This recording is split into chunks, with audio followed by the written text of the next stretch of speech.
Hello everyone.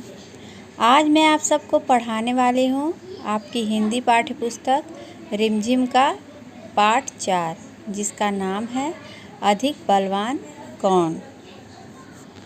एक बार हवा और सूरज में बहस छिड़ गई। हवा और सूरज में बहस छिड़ गई। वाद विवाद होने लगा उन सबों में कि अधिक बलवान कौन है। यह पाठ हवा और सूरज के बारे में बता रहा है।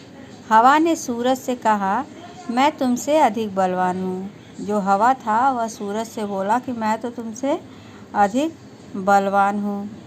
फिर सूरज ने हवा से कहा, मुझ में तुमसे ज़्यादा ताकत है। फिर सूरज ने कहा कि मुझ में ज़्यादा ताकत है, मैं अधिक तप सकता हूँ, अधिक तपन दे सकता हूँ, मेरे पास अग्नि है। ऐसा दोनों में बहस होने लगा और हवा बोलने लगी, मैं तो बहुत तेज़ चल सकती हूँ। इतने में हवा की नज़र एक आदमी पर पड़ी। इतने में एक आदमी बैठा हुआ था जिसमें हवा की नज़र पड़ गई। हवा ने देखा एक आदमी थका हारा हुआ बैठा हुआ है। हवा ने कहा, इस तरह बहस करने से कोई फ़ायदा नहीं। बहस करने से कोई फ़ायदा नहीं। हमें एक दूसरे की ताकत को आजमाना पड़ेगा, या हम दोनों में अब हम लोग आपस में चुनौती करते हैं और इसको आजमाते हैं, तभी पता चलेगा कि हम दोनों में से बलवान कौन है। इस तरह से बहस करने से तो कुछ फ़ायदा नहीं होगा। हवा ने सूरज से कहा, जो इस आदमी का कोट उतरवा दे वही ज़्यादा बलवान है। हवा ने कहा, जो आदमी कोट पहना हुआ है वह कोट उतरवा देगा, वही समझो ज़्यादा बलवान है। सूरज हवा की बात मान गया। सूरज ने क्या किया, हवा की बात मान लिया। बोला कि ठीक है, देखते हैं कि कौन कोट को उतरवा पाता है। सूरज हवा की बात मान गया। उसने कहा, ठीक है, दिखाओ अपनी ताकत। सूरज ने कहा हवा से कि ठीक है, पहले तुम अपनी ताकत दिखाओ, फिर उसके बाद मैं दिखाऊंगा कि मैं उतरवा पाता हूँ कि नहीं। हवा ने अपनी ताकत दिखानी शुरू कर दी। हवा ने अपनी ताकत दिखानी शुरू की। हवा तेज़ और तेज़ और तेज़ आंधी की तरह बहता चला गया। और चित्र में बच्चों आप सब देख सकते हैं कि आदमी ने अपनी कोट को पकड़ लिया है और हवा खूब तेज़ चल रही है। हवा तो बहुत तेज़ चल सकती है। हवा पहले आंधी के रूप में आती, फिर तूफान के रूप में आती। हवा जितनी तेज़ चाहे उतनी वेग से वो चलती रहती है। आदमी की टोपी उड़ गई। हवा जैसे ही तेज़ होनी शुरू हुई, आदमी की टोपी सर पर से उड़ गई, पर कोट उसने अपने दोनों हाथों से शरीर से लपेट रखा था।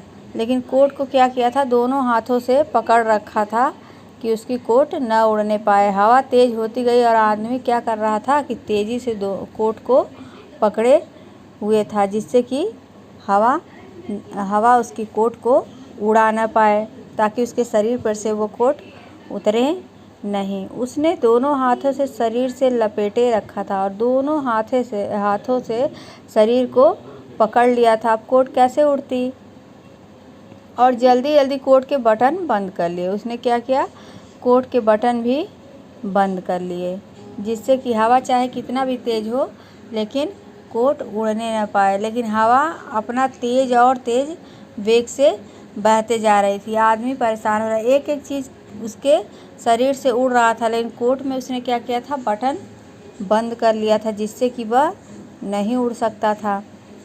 पहले तो टोपी उड़ गई थी, फिर बाल उसके पीछे की तरफ होते जा रहे थे, लेकिन बाल तो निकलेंगे नहीं हवा से, वो भी उड़ते जा रहे थे।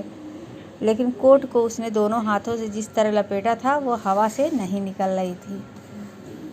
हवा और ज़ोर से चलने लगी। हवा क्या करी, और ज़ोर से चलने लगी। लेकिन आदमी ने हार नहीं माना। उसने क्या किया, अपने हाथों से कोट को पकड़े रहा और पहले से तो बटन बंद किया था, और हवा ज़ोर ज़ोर से चल चल के एकदम परेशान होने लगी। लेकिन आदमी की कोट थी कि उड़ ही नहीं रही थी। हवा एकदम तूफान का रूप ले ली, लेकिन फिर भी उसकी कोट नहीं उतरी। अब आ गई सूरज की बारी। जब हवा हार गया तो क्या हुआ, सूरज की बारी आ गई। सूरज ने क्या किया, अंत में आदमी नीचे ही गिर पड़ा। अंत में क्या हुआ, जब हवा चलने लगी तो आदमी नीचे गिर पड़ा, पर कोट उसके शरीर पर ही रहा, लेकिन अब हवा थक गई थी। हवा चल चल के थक गई थी। आदमी नीचे गिर गया, लेकिन उसकी कोट नहीं उतरी थी। सूरज ने कहा, हवा अब तुम मेरी ताकत देखो। सूरज अब आ गई थी सूरज की बारी। सूरज ने कहा कि हवा अब तो तुम कोट उतार नहीं पाए, अब आ गई मेरी बारी। आदमी भी नीचे गिर पड़ा, लेकिन उसने अपने शरीर से कोट को नहीं उतरने दिया। हवा थक गई और बहुत ही परेशान हो गई। वह सोचने लगी कि मैं तो हार गई। उसके मन में बुरी भावनाएं आने लगी। सूरज ने कहा कि अब तुम देखो कि मैं किस तरह से इसके कपड़े उतरवा देता हूँ। तो हवा ने कहा, ठीक है, अब देखते हैं कि तुम कितने ताकतवर हो और किस तरह से कोट को उतरवा पाते हो।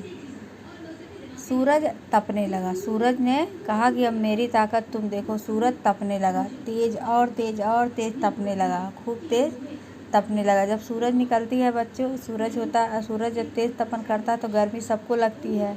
लोग अपने दरवाजे खिड़कियां पहले खोलते हैं, फिर नहीं चलता पहले पंखा चलाते हैं, सब कुछ प्रयोग करते हैं ताकि गर्मी कम से कम लगे, और कम से कम कपड़े लोग पहनना चाहते हैं कि ताकि उन्हें गर्मी न लगे। सूरज को तो पता ही था कि वह तपेगा तो क्या होगा। फिर सूरज जब तपने लगा तेज तेज, आदमी ने कोट के बटन खोल दिए। पहले आदमी ने क्या किया, कोट के बटन खोल दिए।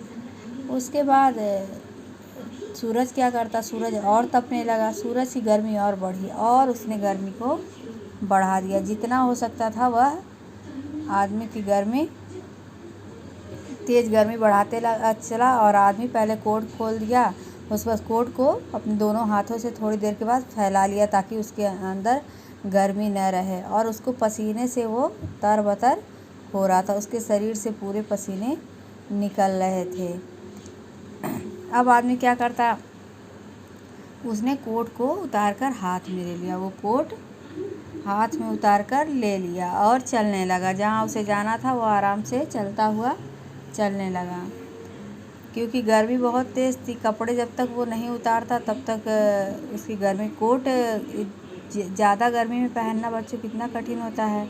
उसने गर्मी की तपन से कोट को उतार दिया। कभी भी किसी ने हवा चलने पर कपड़ा नहीं उतारा है, लेकिन सूरज की तपन से लोगों ने कपड़े कम पहने हैं। हो सकता है तो एक धोती पहनते हैं, लेकिन कपड़े कम से कम पहनना चाहते हैं। इस तरह से सूरज के तपन को देखते हुए आदमी ने कोट के पहले बटन खोली और फिर उतार के हाथ में ले लिया, और हाथ में लेकर उसे जहाँ भी जाना था वह चलने लगा। सूरज ने कहा, देखी मेरी ताकत। सूरज ने कहा, मेरी ताकत तुम देख गए कि मेरे अंदर कितनी आग और तपन है।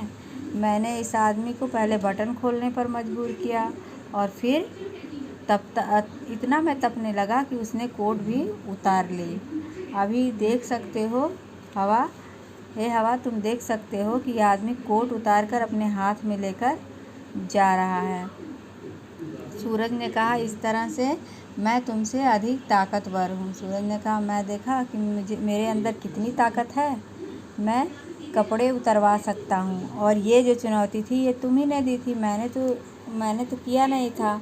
तुम्हारे अंदर ही अहंकार आ गया था और तुमने कहा कि मैं बहुत ही ताकतवर हूँ। सूरज को नमस्कार किया। फिर हवा ने क्या किया, सूरज को नमस्कार किया, प्रणाम किया कि हे सूर्यदेव, आपको प्रणाम, और कहा, मान गई तुम्हारी ताकत को। हे सूर्यदेव, मैं आपकी ताकत को मान गई। मैं समझ गई कि आप ही बहुत बलवान हैं। आपके अंदर जितनी तपन है उससे आप उस आदमी का कपड़ा उतरवा दिए, और मैं अपना हार स्वीकार करती हूँ। इस तरह हवा ने मान लिया कि सूरज उससे अधिक ताकतवर है। फिर सूरज ने कहा कि बिल्कुल हवा, मैंने तो तुमको चुनौती नहीं दी थी, लेकिन तुमने मुझे चुनौती दी थी कि मैं अधिक ताकतवर हूँ। फिर हवा ने कहा, मैंने अपनी हार मान ली, और इस तरह उसका जो अहंकार था वह टूट गया और सूरज अधिक ताकतवर। सूरज ने कहा, इसमें कोई बुरा मानने वाली बात नहीं है, क्योंकि ताकत सबकी अपनी अलग अलग होती है। कोई कुछ कर सकता है और कोई कुछ कर सकता है। हवा और सूरज आपस में मुस्कुराते हुए बातचीत करते हुए अपने अहंकार को दोनों ने ख़त्म किया और दोनों मित्रतापूर्वक बात करने लगे। इस तरह से दोनों की ताकत का अंदाज़ा लगा, जिसमें सूरज अपने शर्तों पर विजयी रहा। बच्चों, आप सब घर पर रहें और सुरक्षित रहें। यह वीडियो को आप लोग देखते रहें ताकि आपको पाठ अच्छे से समझ में आ जाए। इसके उपरांत जो भी इसका बुक अभ्यास होगा वो आप सबको लिख कर जाएगा, जो आपको बुक में भरना रहेगा। धन्यवाद।